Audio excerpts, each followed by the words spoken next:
Much aware of our Prime Minister's statement that he's made in the House of Commons and requesting cooperation from the Indian government in an independent investigation that's ongoing. I'm certainly here to look for partnerships within the region amongst the 30 nations that are participating in this conference and looking for areas where the Canadian Army can contribute to Canada's Indo-Pacific strategy so that we can build peace and security much more with other countries within this region.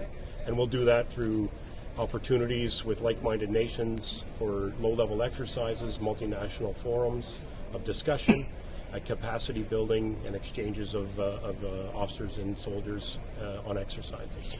So going forward with the same thought, we have a number of exercises, a number of cooperation between these two countries as far as military relations are concerned. Are we going to see any sort of impact of the current condition on those exercises and the cooperations? No.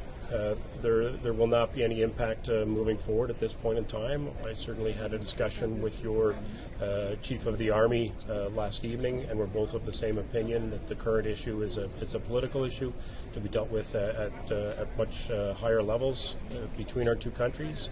And certainly between the Indian Army and the Canadian Army, we will continue to look for opportunities to exchange ideas, train together where opportunities exist, and contribute to peace and stability in this region. And that's really the fundamental reason for this conference. And we're very gracious for India to be hosting it. Sir, do you think that the deterioration in the relationship will impact Canada's Indo-Pacific strategy? Because India is a key pillar for the Indo-Pacific strategy, and right now the relationship between Canada and India are going downwards. Well, I'll let our political masters deal with that question.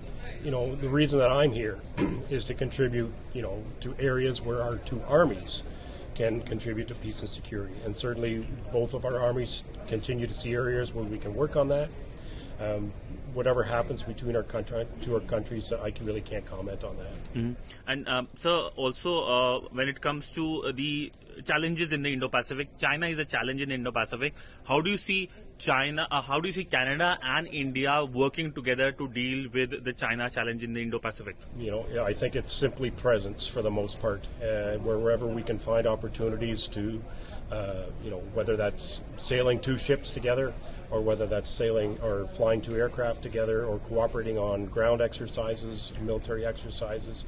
I think the more countries that can come together as multinational elements in exercises and operations, that sends a very strong message that nations are united within the region in determining and keeping the area safe and prosperous and open. When it comes to the comments by the Canadian Prime Minister, it has cast a shadow on the relationship. You have already said that it's up to the political masters. But are you hopeful that the relationship will see brighter days ahead someday? Because relationships do tend to go through bad days and sunny days as well. You're hopeful that sunny days will come soon?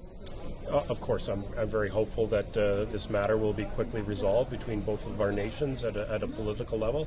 I'm confident that it will, and that relationships will get back to normal as soon as possible. But certainly, and I'll just reiterate again,